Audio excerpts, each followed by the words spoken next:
and you can see that, they're really thinking, you're doing an effective job, because they're basically like they're reaching for something that's previously been hidden in the attic of their minds in some ways.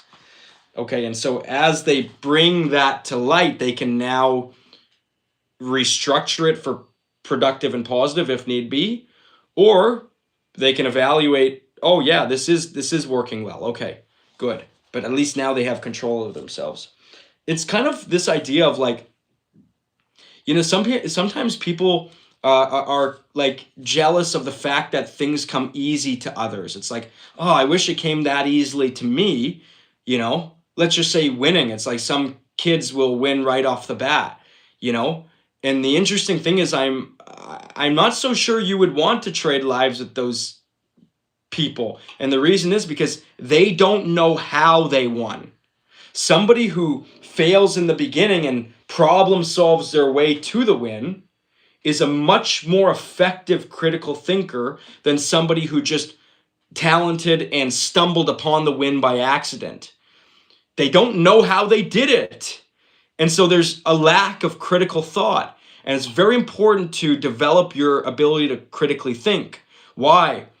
Well, what is to think critically? It's to be able to think effectively. It means that you're an effective thinker. You're a strong thinker. And so what you want to do before you act is be able to think. Because if you think and then act, you're more likely to make a winning decision. But now, if you're a critical thinker and you think well before you act, then the likelihood of success is even higher. For as fortunate as they were to have accidentally won or been born with talent, there's going to be a period of their life where they're going to just as easily accidentally lose and not know why. To struggle and find your way to success is way more valuable to just be born with it for this reason. There's all this character development and mental development that goes missing when you just have success too early in life. You're not forced to build and develop yourself in order to attain wins. And you see that all the time, don't you? Later on, you see the drop off. They don't win later on. The crocodile is a predator, right? So it's chasing Captain Hook, which is like death is chasing Captain Hook. And the time clock inside his body is a reminder of like that there comes an end. Time is ticking, and Captain Hook is like in major fear of the crocodile and the time clock, because his whole life has been nothing but choosing what's best for himself in the now over what's best for him in the future. So when we talk about the prefrontal cortex, this is what this is. There's a lack of maturation in Captain Hook. And Peter Pan is faced with the same problem. Are you going to forever choose what's best for you now over what's best for you later? Or are you going to embark upon the maturation process to choose what's best for you later over what's best for you now? And everybody has to face these decisions in their lives. Okay? And it's actually so interesting, going back to like these popular Disney movies. The reason, technically speaking, why they're so successful for so many generations is because not only do they relate to you on an unconscious level the most profoundly, but there's like millions of examples of them within these movies. And you could, next time you watch one of these movies that are highly successful, it might be a fun challenge to try to spot all the hidden metaphors that are a representation of life in them. I mean, that's why they speak to your soul. It's not like they're the funniest movies, but the plots are resonate so deeply with all of us. It's actually fascinating, the literature on why stories are successful over generations. But anyways, okay, so the maturation process to choose what's best for later in a bigger and better way over what's best for now in the moment. And what's really interesting is like every time you choose what's comfortable or what's best for you in the now over what will be best for you in the later, you're damaging the future versions of yourself. Like, you're choosing your current self over your later self. You could think of it almost like, there's your present self and there's your future self. Which one are you going to feed? And every time you feed the present self, you starve the future self. And so what happens is, once you become the future, once you gain or kind of embark into the future, you meet a starving mind, body, and soul. And so the future self is bitter and resentful at the fact that you never fed it while you were young. And this is actually, there's a psychological link between people that are more hedonistic, meaning to choose the now over later. So you can imagine this, like, the cool kids in high school who get like the F's and don't care about school or whatnot, and and they're not thinking about what their life will be like 10 years from now. These high schoolers, let's just say, guys. So there's a link between hedonism, immaturity, choosing what's best for the now over what's best for later, and future rates of anxiety, sadness, and misery. How could that not be the case? It's like, you chose to be the cool kid in high school over the successful person able to provide for themselves and their families 10 years from now. Of course, 10 years from now, you're going to experience higher rates of misery and sadness and, anxiety. Of course. How could it not be the case? It's mind-blowing when you think about it on a deep and profound level. And so, of course, there are higher rates of misery and anxiety and sadness in future versions of people who choose to do what's pleasurable now over what's best for them later. Of course.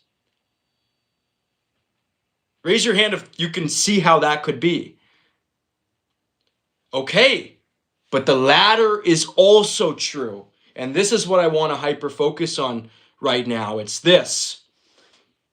If you mature early and greatly and in a positive, strong way, if you choose your future version of yourself over what would be pleasurable in the now, what do you think you would experience later on? The opposite. Higher levels of joy, satisfaction, contentment, impact, competence. How could that not be the case?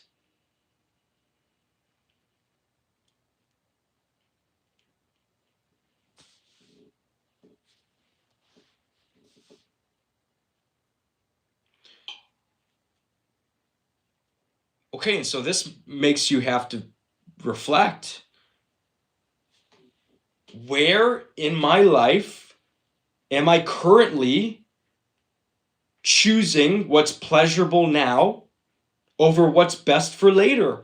And that's why, a lot of you guys, I get really on you about your grades. It's like, I know it's nice to not care about your grades now and like just relax in class and like, it's overwhelming to, have to study that much and succeed. And like, it's just, I already have enough going on. I got tennis, I got school, I got all this. It's like, it's certainly easier to just say, forget all that right now. It's certainly easier. It would definitely be what's probably more pleasurable for you in the now. But is your future self going to thank you for that? And I always give the example to you all that, especially those that are in grade 12, that the next 5 years, if you can grind for the next 5 years, you are setting up the next 80 years after the 5 years up so well. 5 for 80. 5 years of grind and suffering to some extent for 80 years of freedom and choice and impact. It's like 5 for 80. On the other hand, you could choose your freedom and choice and, ease of life for these 5 years. And what do you think you'll have to embark on for the following 80? It's like 5 for 80 or 80 for 5, your choice. The ball's in your court.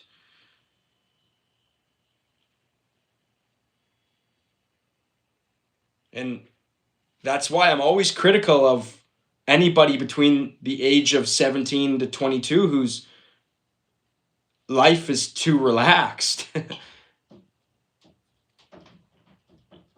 Because when does that story end? And what does 23 to the rest of your life look like as a result? It's like, put the work up front because it compounds, and that's technically true. Progression is not linear, it's exponential, technically speaking. And we know that even in terms of like dopaminergic response. As you make progress, we've spoken about this, positive emotions experienced as you make progress towards a goal. But the progress isn't linear, it's exponential. Meaning that it's like, it goes like this: 1 step forward, then 3 steps forward, then 7, then 12. It's not 1, 1, 1, 1, 1. So if you put the work up front, you're getting a sort of compound interest on your life every year that passes. And the earlier you start, the greater that is.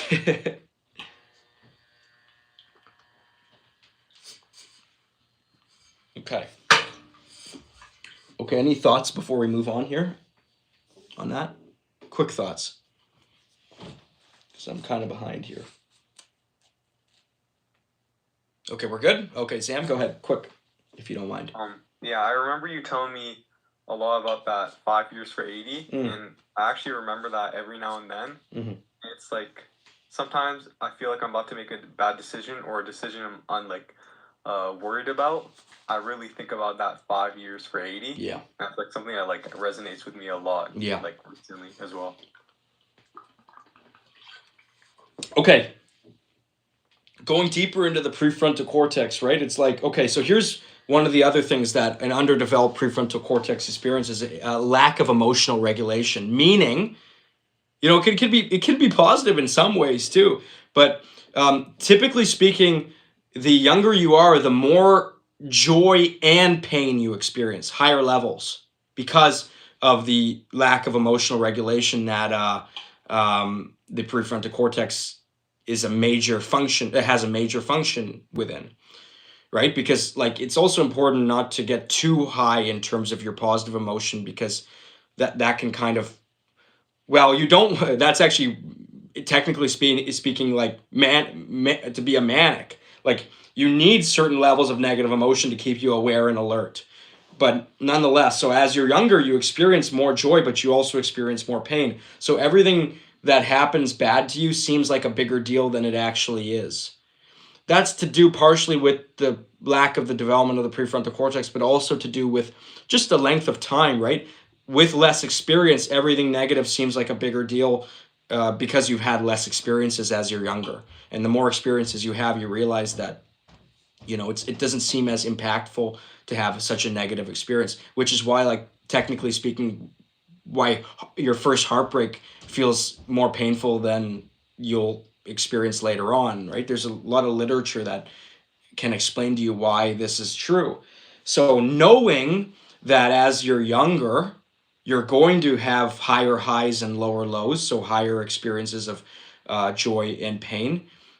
Knowing that is quite useful because, well, when it happens, you know that this is because of perhaps your lack of emotional regulation from the underdevelopment of the prefrontal cortex, and that every year you'll build a better tolerance for these these situations. So, this is, again, something I said is useful to know. And so it's useful to know, and it's why okay, it's also why children have to be careful with high releasing dopamine systems like your phone and social media, because they are more addictive the younger you are, for example. And so that like that's why there's a book. It's called The Coddling of the American Mind, and one of the and the author, who I think he's a professor at NYU. I could be wrong about that. Jonathan Haidt. He's an advocate of, like, you don't give children cell phones until 16 years old, or 14 or 16, one or the other. And that's in part because uh, from a psychological standpoint, they're not as cognitively ready to handle that. They will experience it in a more addicting way than you're older because of the lack of development of the prefrontal cortex. So, really be careful with anything that releases high levels of dopamine, because it can control you more than you're able to control it the younger you are. And so it makes sense why often a lot of your parents are quite, protective of you not spending too much time on these high dopaminergic systematic rewards like your phones and whatnot. Just so you know, it's because actually, just physiologically speaking, you're not, or psychologically speaking even, you're not quite ready for it. So you have to kind of understand where they're going from. Again, these are a lot of things that naturally with your age you're going to deal with, but at least if I can do a good job of educating you on it, you'll understand things a little bit more as to why things are the way they are. Okay, so knowing that as you're younger you experience higher levels of pain and joy when they occur, what is something that we can in particular combat the emotional burden or weight that comes with the pain in particular that you'll experience? So there's I could pull up an article right now, but I don't want to waste more time. There's so much research and literature behind the hours 7 to 9 of sleep and its role in releasing emotional burdens. So here's a good tip for you to have for your life, okay? It's like this. Anytime you have a really bad day that was emotionally taxing on you, okay, whether that's something that happened at school or with your friends, or you lost a heartbreaking match in tennis, really prioritize getting 9 hours of sleep. Understanding that range of 7 to 9, those hours, those windows of sleep hours, are where a lot of the emotional burden that you experienced the day before is going to be processed and restructured and released. And you'll literally wake up feeling like the pain of the event is much more bearable, physiologically speaking. So that's a very useful tip to have. Like, when you had a bad day, prioritize 9 hours, because in the 7 to 9 window, you're going to feel a lot better tomorrow. And that's why it's true. Like, the saying is true, time heals all, but I like to say time plus 9 hours of sleep heals all. As every day you get that 9 hours of sleep, the emotional burden should, technically speaking, lessen and lessen. So that's a good thing, I think, for you guys to know, especially